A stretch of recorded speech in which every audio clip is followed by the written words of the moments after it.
Podcast Network Asia.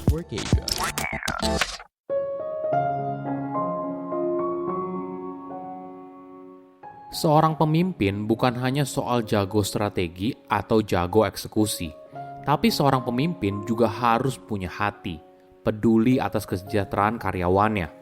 Tidak hanya melihat mereka sebagai karyawan atau bawahan, tapi melihat mereka sebagai manusia. Halo semuanya, nama saya Michael. Selamat datang di podcast saya, Sikutu Buku. Kali ini saya akan bahas kebiasaan apa yang bisa membuat karirmu makin moncer.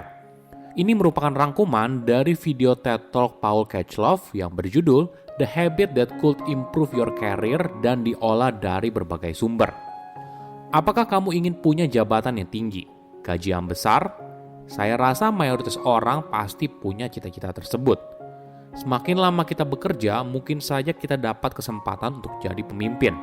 Mulai dari kepala seksi, kepala bagian, kepala divisi, direktur, atau mungkin menjadi direktur utama atau komisaris. Jika ditanya, apa karakteristik paling penting untuk jadi pemimpin?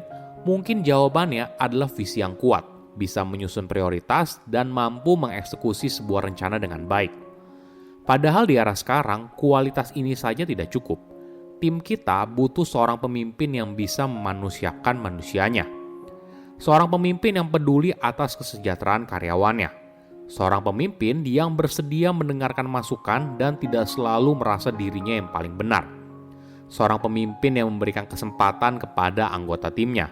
Dan yang paling penting, seorang pemimpin yang dengan rendah hati bisa melakukan refleksi diri. Sebelum kita mulai, buat kalian yang mau support podcast ini agar terus berkarya, caranya gampang banget. Kalian cukup klik follow. Dukungan kalian membantu banget supaya kita bisa rutin posting dan bersama-sama belajar di podcast ini.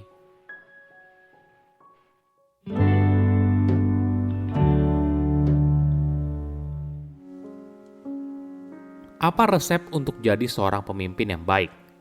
Riset membuktikan kriterianya merupakan kombinasi dari 3 hal: head, heart, dan hands. Head artinya seorang pemimpin perlu punya visi yang kuat dan membuat prioritas. Heart artinya seorang pemimpin perlu menginspirasi dan mengembangkan karyawannya. Sedangkan yang terakhir, hands artinya seorang pemimpin perlu bisa menjalankan apa yang sudah direncanakan sehingga bisa menghasilkan hasil yang baik. Walaupun ketiga kriteria ini merupakan kualitas yang penting, dalam keadaan normal, pemimpin di perusahaan seringkali mengabaikan soal hearts dan hanya fokus pada head dan hands.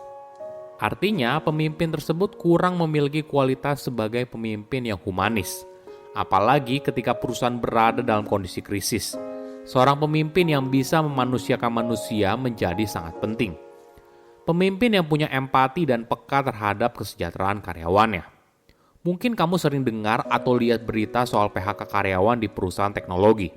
Banyak dari mereka yang hanya diberitahu kalau mereka dipecat dalam sebuah town hall secara online selama beberapa menit. Tentunya hal ini terlihat kalau pemimpin tersebut tidak punya empati. Apalagi di minggu sebelum atau setelah mengumumkan PHK, pemimpin di perusahaan masih bisa posting foto liburan di media sosial. Dalam sebuah survei pada tahun 2020 yang dilakukan oleh konsultan manajemen BCG dan perusahaan riset BVA Group terhadap 4.000 responden, muncul pertanyaan, apa yang membuat seseorang menjadi pemimpin yang baik? Apa kualitas dan keterampilan utama yang mereka miliki? Menariknya, kemampuan untuk melakukan refleksi diri menjadi salah satu dari 5 keahlian penting seorang pemimpin yang sukses, seperti empati, pendengar yang baik, perhatian, dan mampu mengembangkan sebuah tim. Refleksi diri adalah soal belajar. Kita belajar untuk melihat sesuatu yang terjadi dalam hidup kita tanpa menghakimi, tapi dengan sudut pandang yang kritis. Dengan kata lain, kita perlu jujur kepada diri sendiri untuk melihat sebuah situasi atau keadaan apa adanya. Apa yang berhasil, apa yang tidak, apa yang bisa dilakukan, apa yang tidak. Refleksi diri butuh keberanian, pemikiran yang matang, dan dilakukan dengan sungguh-sungguh.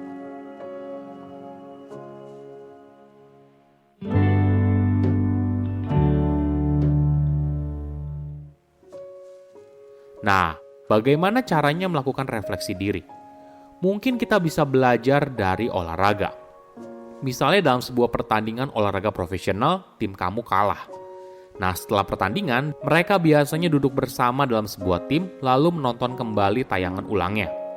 Mereka mulai mempelajari apa yang berhasil dan tidak. Apakah ada sesuatu yang berbeda dari apa yang mereka rasakan saat di lapangan. Selanjutnya, dalam sudut pandang yang lebih luas, mereka lalu mulai mempelajari pola kemenangan dan kekalahan mereka. Tujuannya agar mereka bisa menemukan kesimpulan yang bermakna. Cara yang sama juga bisa kamu terapkan di dunia kerja. Mungkin tidak serta-merta menonton kembali tayangan setiap kali kamu meeting, lalu membedahnya satu persatu. Mungkin bisa dilakukan dengan format yang lain. Misalnya menulis sebuah jurnal, rekaman suara, komunikasi via email, atau diskusi dengan mentor. Tujuannya adalah mencari tahu apa yang berhasil buat kamu dan membuat sebuah komitmen. Ketika kita menjadikan refleksi diri sebagai sebuah kebiasaan, kita akan dapat informasi yang lebih utuh.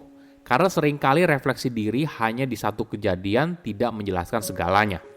Contohnya gini, jika kamu merupakan karyawan, mungkin kamu seringkali menjalani meeting.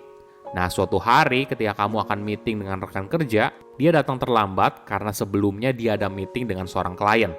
Rekan kerjamu lalu meminta maaf dan cerita kalau meeting dia sebelumnya dengan klien itu berjalan buruk. Di meeting itu, klien terlihat marah dan kecewa. Rekan kerjamu lalu kepikiran soal bagaimana impresi dirinya di mata klien setelah meeting tersebut. Lebih parahnya lagi, hal ini akan mempengaruhi hubungan klien dan rekan kerja kamu ke depannya. Tentunya kita bisa mengambil rute lebih mudah. Kita bisa saja berusaha mengesampingkan apa yang terjadi.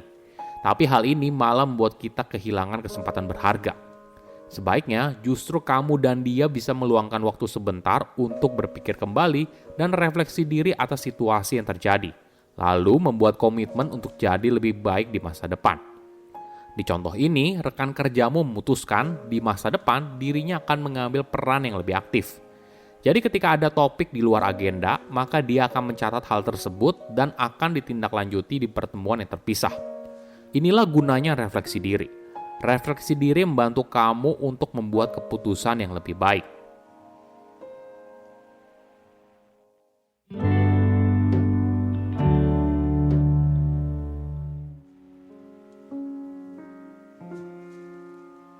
Bayangkan kamu sudah bekerja di posisi sekarang selama lebih dari 5 tahun.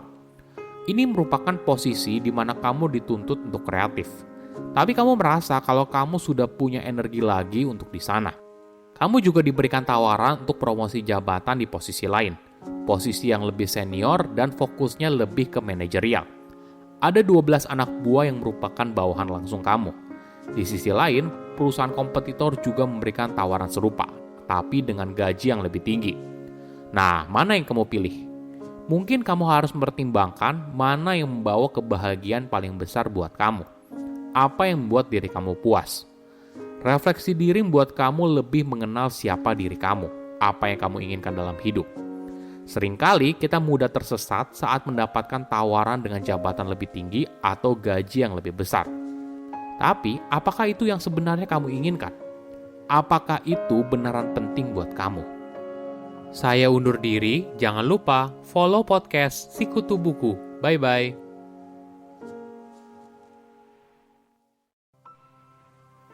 Pandangan dan opini yang disampaikan oleh kreator podcast, host, dan tamu tidak mencerminkan kebijakan resmi dan bagian dari podcast Network Asia.